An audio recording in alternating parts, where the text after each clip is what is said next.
Hello everyone, it's time to review the results for July's 3-card blind main event tournament. This month we had a total of 244 participants, and 42 of those participants were brand new players to the main event. So if you were a new player, thank you for trying out the format, and I hope to see you again in the following month. Now while we're here, I do want to mention here that this is the first time we've seen a dip in participation in a long time. I wanted to start by saying that dips in participation are normal and expected behavior, and it's actually very surprising that we hadn't seen any kind of dip in participation since November in 2023. So I don't think that this dip in participation is indicative of any problems with how we run the event, but I do want to make it clear that if you do have suggestions about how we can improve this event, I am very open to feedback.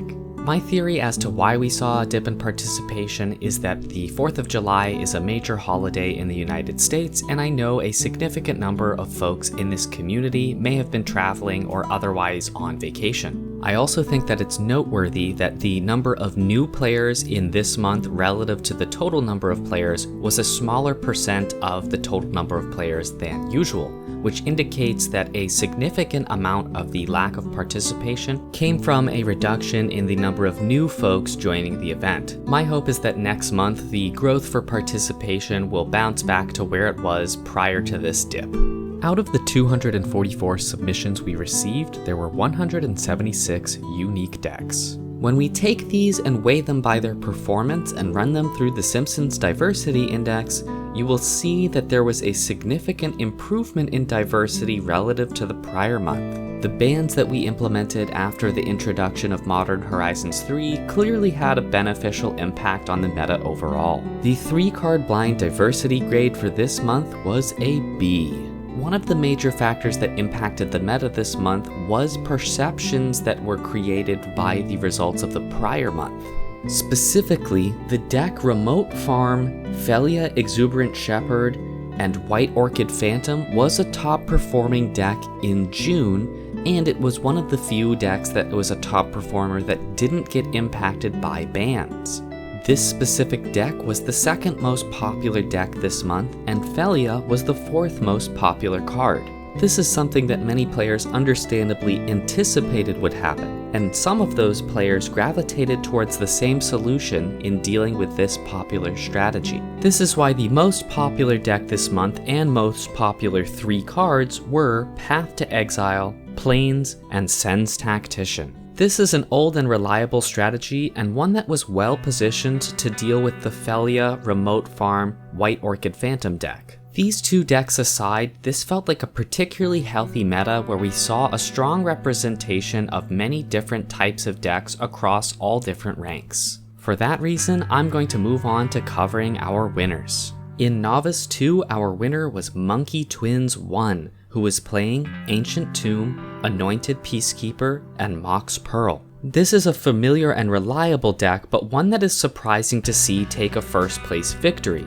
Anointed Peacekeeper tends to be extremely effective when taking the first turn of the game, but tends to underperform when taking the second turn of the game because it often loses the opportunity to take advantage of its tax effect. This pod was particularly vulnerable to Anointed Peacekeeper, and Monkey Twins 1 was able to take advantage of that. In Novice 1, our winner was Goblin Warbuggy, who was playing Sen's Tactician, Path to Exile, and Plains. As mentioned before, this is an extremely reliable strategy and often can win games for free just by carrying around an effective removal spell. In Aspirant 3, our winner was Draper, who was playing another familiar deck, which was Caracas, Meddling Mage, and Mox Sapphire. Similar to Anointed Peacekeeper, this is a deck that is a little surprising to see claim a first place victory because it tends to overperform on the play and underperform on the draw, but again, this was a particularly vulnerable pod to this effect. Aspirant 2 had a tie between Immortal Skies and Neil's 2200, who were both playing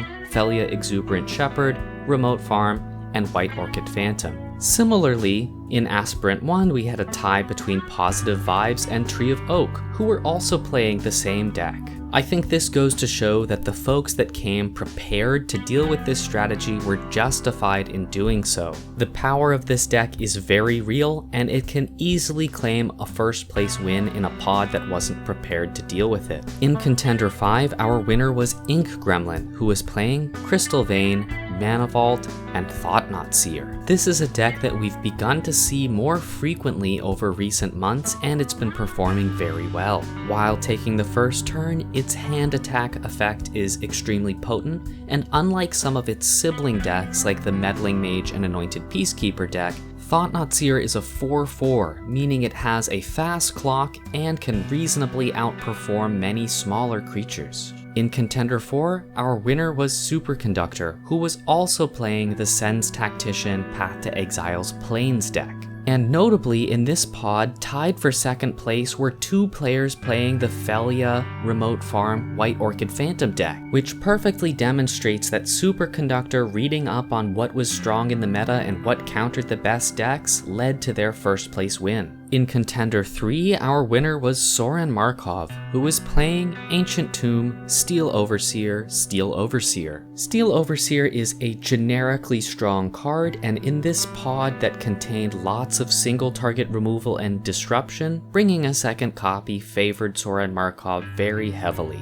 In Contender 2, our winner was Merple, who was playing Hexdrinker, Path to Exile, and Undiscovered Paradise, which I think helps highlight that Path to Exile is a very strong card regardless of what 1-drop it's combined with. As a matter of fact, Merple managed to edge out 2 Ocelot Pride Path to Exile Plains decks and 5 Sen's Tactician Path to Exile Plains decks. In Contender 1, we had a tie between Demotihé and CK. Demotihé was playing Chancellor of the Forge, Foil, and Island, a very familiar deck that we've seen many times before, and CK was playing Chancellor of the Forge, Mental Misstep, Pyrokinesis, which has some similarities in the sense that they are both highly interactive decks that use the Chancellor of the Forge Goblin as their only win condition. And finally, in Exemplar, our winner overall was Amethyst They/Them, who was playing Living Conundrum,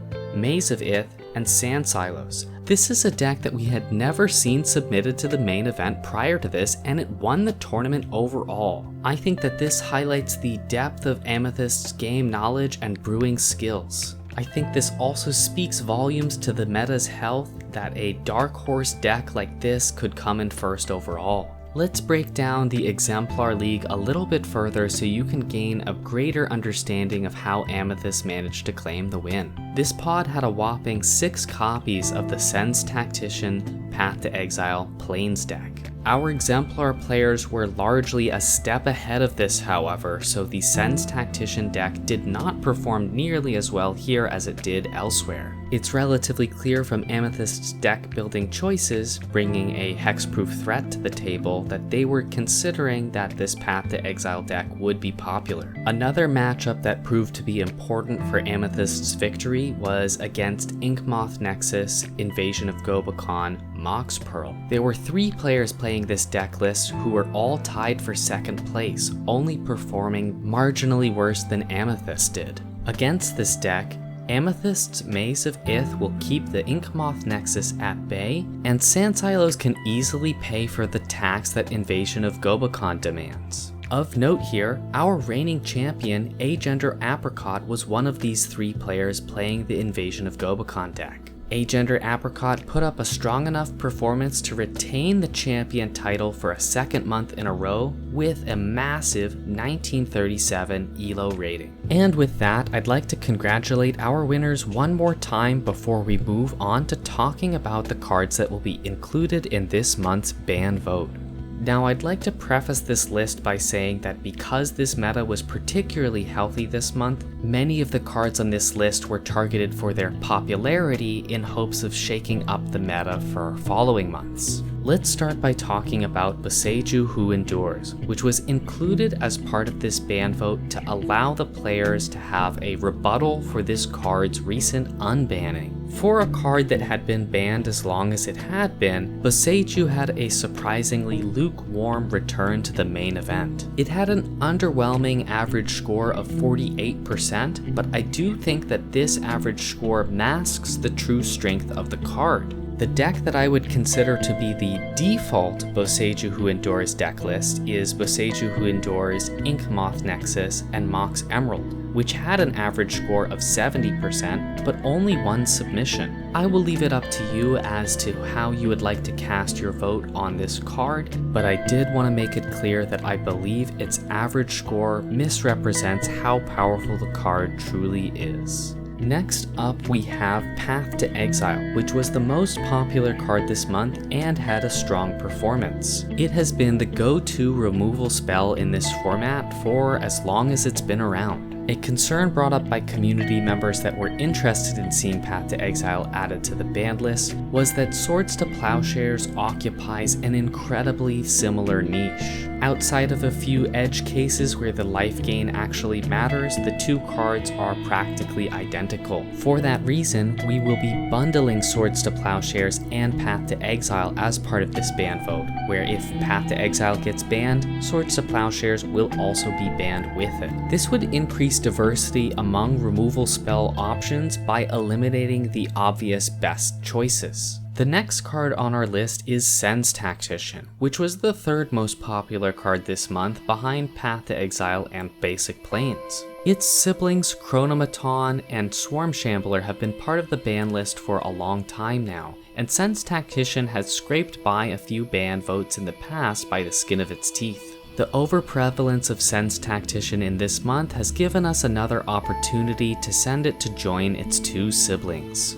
Next up we have Ocelot Pride, which was another very popular white 1-drop this month. Unsurprisingly, it had many similar pairings to Sen's Tactician, but it had a slightly higher performance overall. This is the type of card that I expect to gain popularity over time if it isn't added to the banned list as part of this vote. Next up we have White Orchid Phantom, which was part of the notable Felia Exuberant Shepherd Remote Farm White Orchid Phantom deck. Last month when we voted on Felia Exuberant Shepherd, one of the popular write-ins for future ban votes was White Orchid Phantom, so you have been heard, and that is why this card is part of this list. White Orchid Phantom and its accompanying signature crew performed quite well despite many players bringing decks to the table specifically to beat this one. For that reason, I think it's important to give those players the opportunity to express whether they'd like to play against this deck again in coming months.